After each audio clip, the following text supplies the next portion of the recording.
Yan. Papakulo po muna ako ng tubig para po sa ating spicy udon noodles. Tayo po muna tayong konting asin. Konting paminta.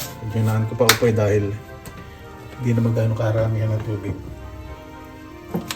Lagay po ako ng oyster sauce. Ito po ay tansyahan lamang po ang pagtitimpla. At syempre, pag naayos na yung sauce, saka po nyo titikman. Dark soy sauce.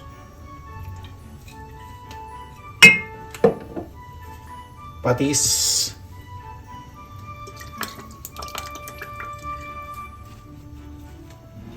Tingnan lang po natin yung mag-simmer. Huwag nyo po yung tatakpan. At maglalagay po ang asukal. Just hold on. Alas, nagluluto na ito. Kaya po tayong asukal. Huwag na po masyadong matamis.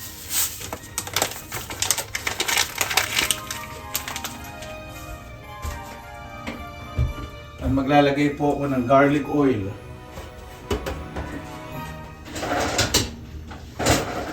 Yan po, naghanap pa ako biertos. Minsan nakakatamad din kasi magpo-post-post eh. Hirap din kasi mag-edit eh. Sabi weekend po kasi kaya medyo na. Lalagay po ako ng garlic oil. Ito ginawa ko po. Golden brown po yung garlic. Hindi po siya hilaw. Kasi di ba medyo maputi. Hilaw pa. Lagay po ako mga itong po nito ano eh. 2 tablespoon itong pang takal ko. Yung mga 3 tablespoons.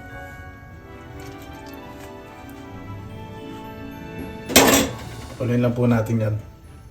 Maglalagay po ako ng pusit. Ito yung may design na. Saka po sugpo. Malinis na rin po yung sugpo. O diba? Mas malasa. Bago po kumulo, lalagay po ako ng beef cube. Tapos, lalagay tayo ng cayenne spicy na sili powder. Hindi ko pa alam anong tamang pronunciation po nito. Pakikoordinate po. Cayenne spicy po yan. Ayoko po ng masyadong spicy. Tapos, may nabili po ako sa shop na umami. Mostly, magatong umami po different spices. Mostly from mushroom. Meron naman po akong mushroom. Pero ayoko po maglagay ng mushroom sa lulutuin dahil program na ako sa pabote. Yan, lagay po tayo.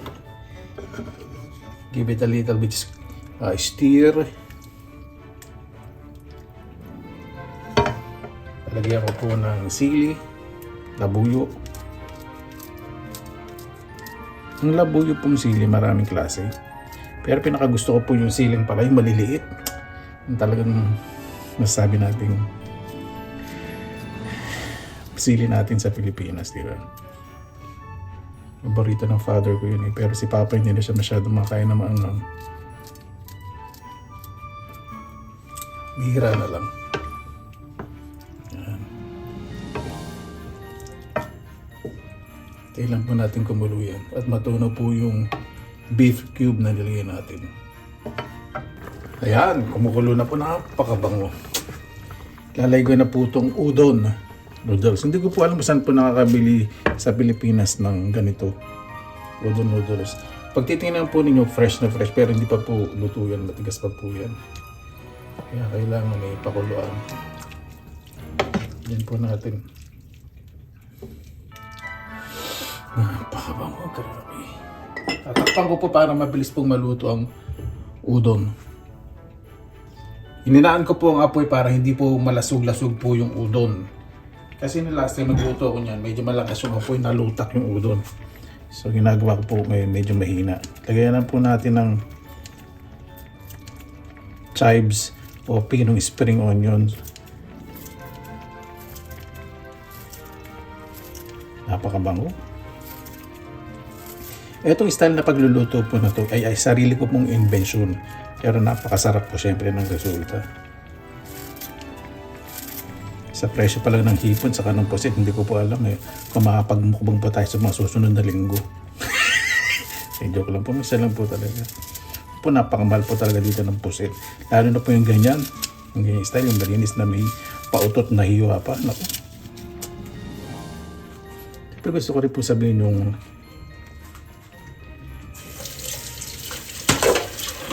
nagpapakabog po sa dibdib ko.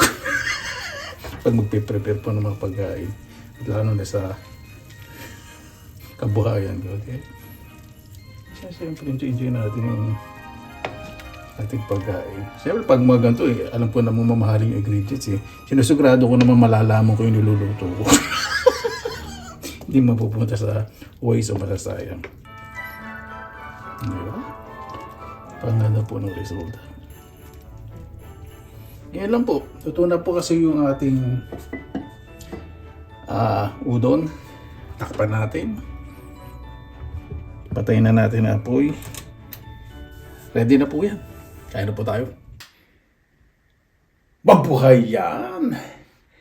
Maraming salamat naman po sa Panginoon. Sama-sama na naman po tayo. Naway safe po lahat. Bago po tayo sa pasalamatan po muna natin ng Panginoon. Panginoon, maraming salamat po sa binigyan niyo po sa amin sa araw ito na bawat isa po ligtas, lalo na po yung kanilang mga mahal, kanilang pong mga mahal sa buhay at lalo na po yung mga malalayo po sa kanilang pamilya. Naway umiral po pagpapakumbaba, pag-ibig at respeto po sa bawat isa. Kaya na po bahala po sa amin, sinusuko na po namin sa inyong lahat sa kanilang susabi. Sabi po natin. Ano ka po? Pineapple juice. No sugar added, walang asukal. Pag nagbebenta po sila nito mga fresh juices, maigli lang po yung expiration. Kasi po walang added preservatives. Diba? Diba? Yung combination po natin ngayon sa iba syempre, out of this world. Sa akin hindi po.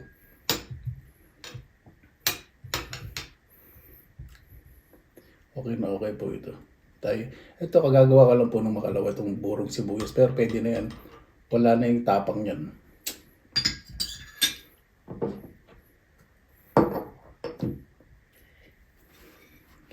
Yan ko kasi malit po kami gumagawa ng burong sibuyas. No? Masarap.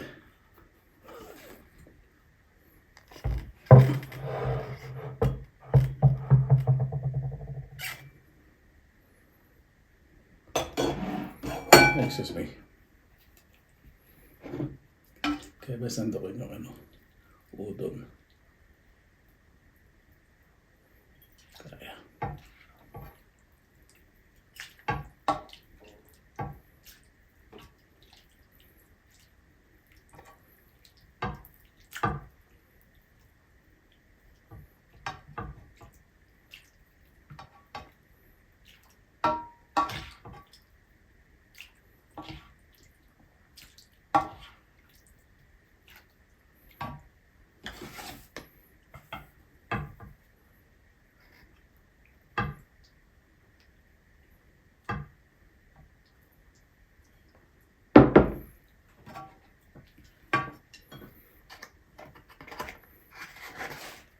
Nag-crave po ako kasi sa pizza eh.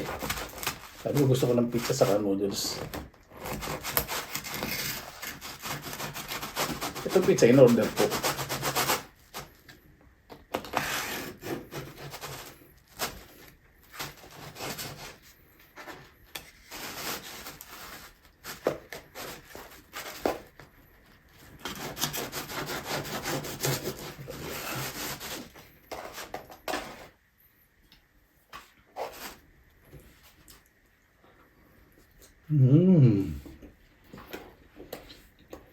Mexican pizza po.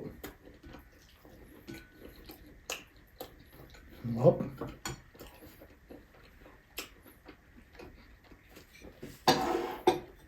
Ito kumain ng mga may preserve kapag pizza yung medyo oily.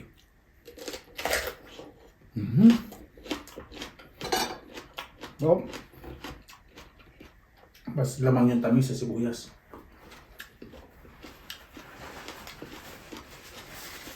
Nani ko po ginagawang bola sibuyas yung pula. Yung maliliit na sibuyas.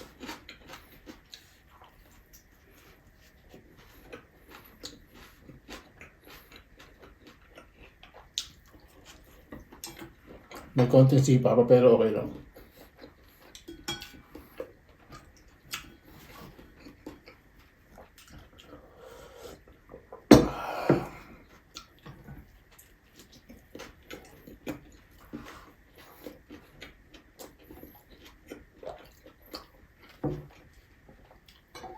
Suka lang po ito, asin at paminta. Saka konting asukal.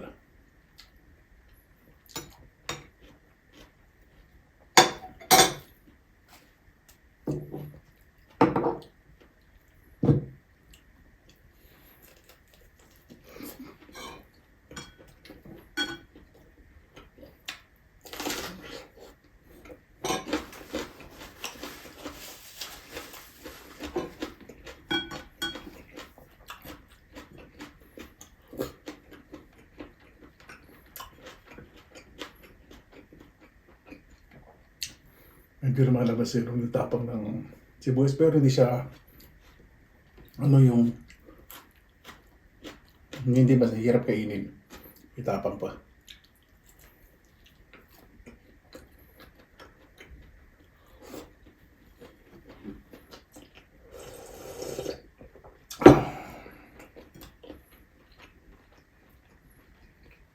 Hindi pwede yung noodles, hindi mo lahat ng pizza.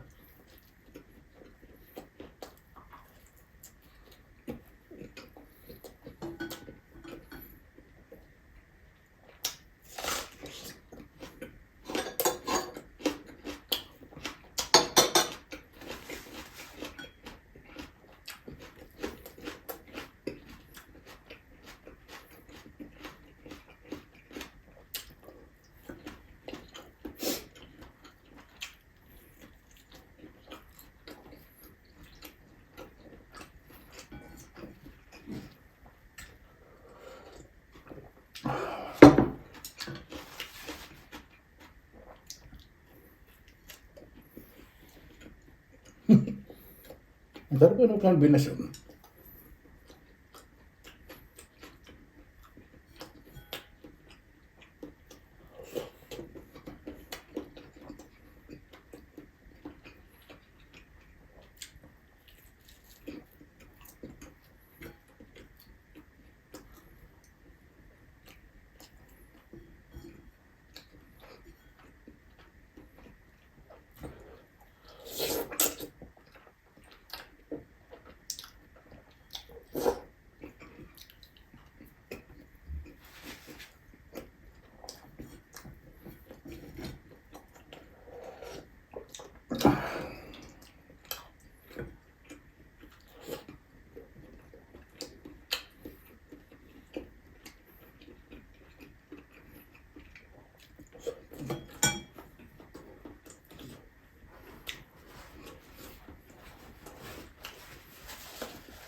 Dito po sa Pinas, may gumagawa po ng pizza.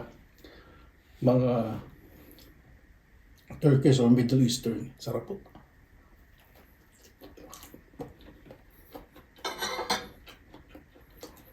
Sa kaldo, masarap.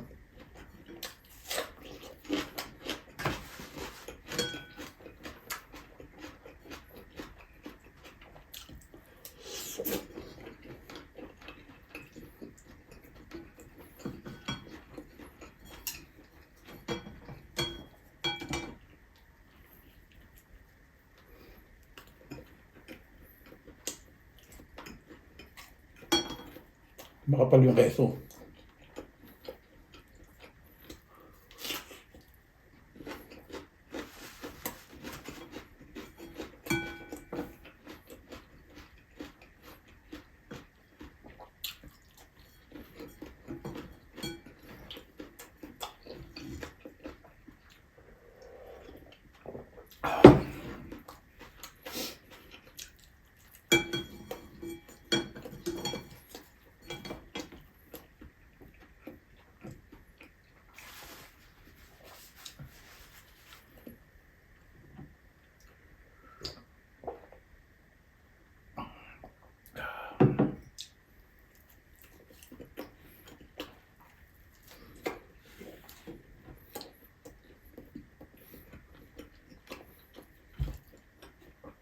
Next week ready na to.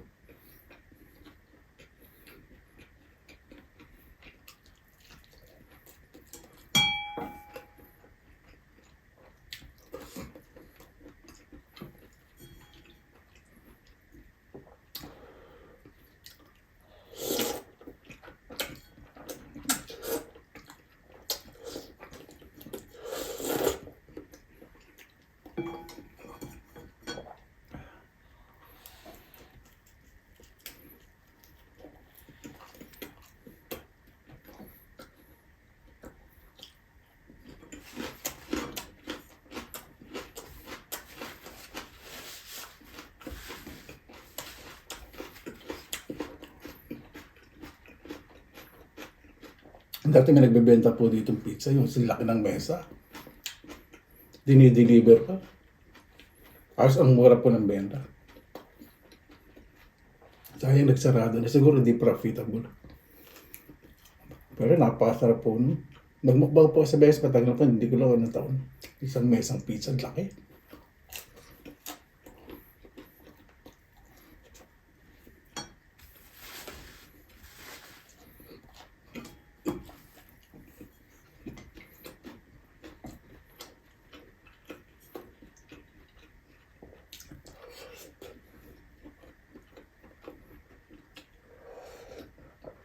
Sarap.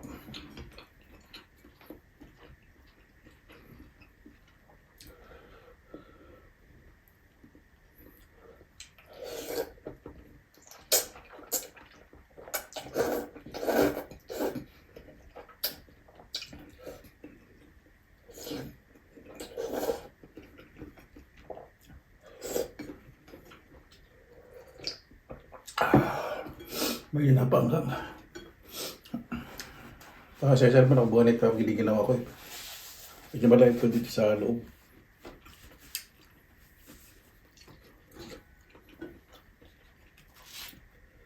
Medyo na ako po yung radiator kasi kanina sobrang init naman.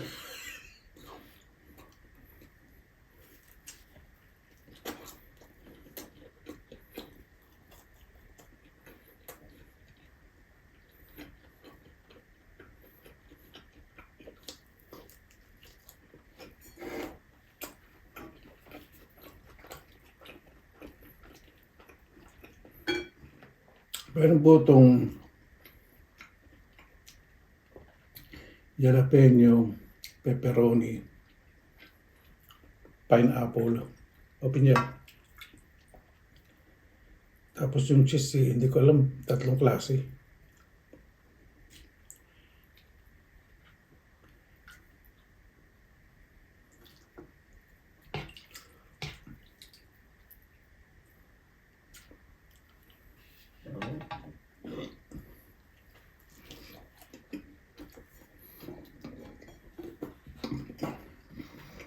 Balanse yung lasa para sa akin. Ngayon gusto po talaga sa pizza. May pineapple. Hawaiian o kaya Mexican.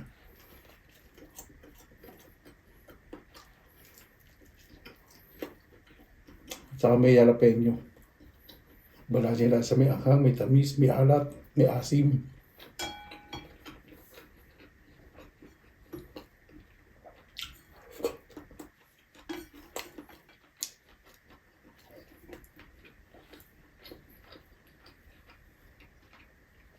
Sa akin doon niya, pagkaraang niya, hindi lasang Skyflakes.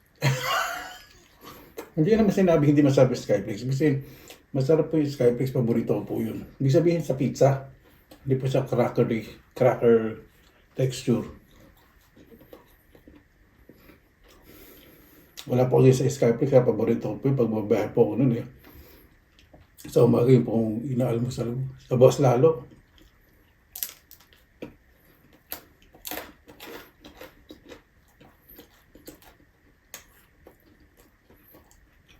Sarap Skyflakes sa cream cheese na ko.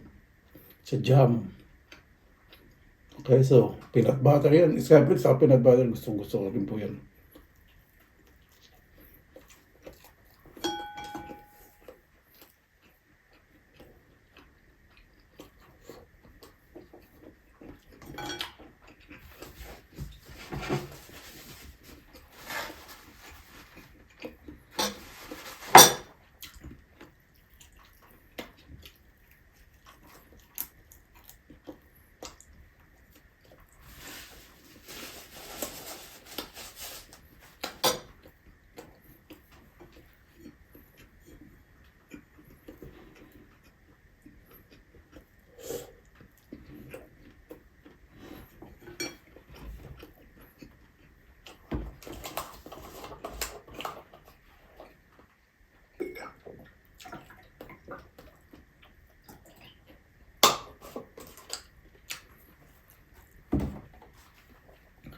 Napahang yung ano ko sa noodles pero masarap. Pag ininit ko ulit bukas yan, bayan ako. Hindi ako ng tubig.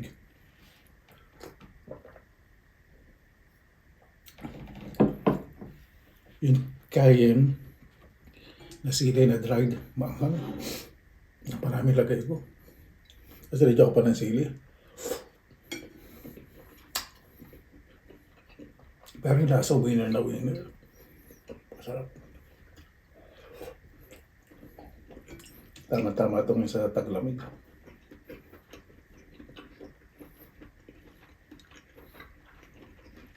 Sabi itong pusit.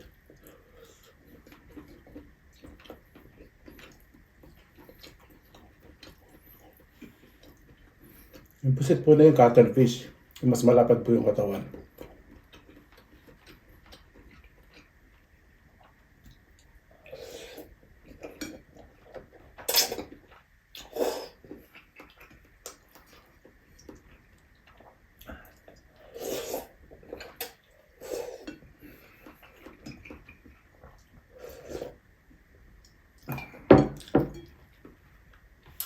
Gusto ko na pala yung tissue. Buti may bonnet ako, hindi.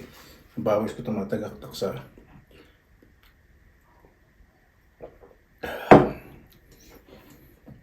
wala sa ulo ko.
Ano po, bago tayo magtapos, pasalamatan po muna natin ang Panginoon. Panginoon, maraming salamat na po sa biyaya niyo po sa amin sa araw na to. Nabay ang bawat isa po, mula sa pagising sa pagtulog, ay puro positibo po. Ang binibigay po na respeto sa sarili. Napakasarap pong kumilos sa araw-araw na wala pong iniilangan. Napakasarap pong kumilos ng malaya. Huwag na pong isipin ng mga taong mapangutya, papag-isip ng masama dahil hindi po makakatulong sa kanilang pamumuhay. Basta lumaban po ng patas at lagi po humingi sa inyo ng gabay. Kayo na po ang bahala po sa amin, sinusuko na po namin sa inyo lahat sa ngalan ni Jesus. Amen. Paano po, maraming salamat na po sa inyong oras na sa pinilangalakbay. Basta lagi pa tayong positive vibes, good vibes. God bless, ingat po lagi, magandang araw. Laban lang.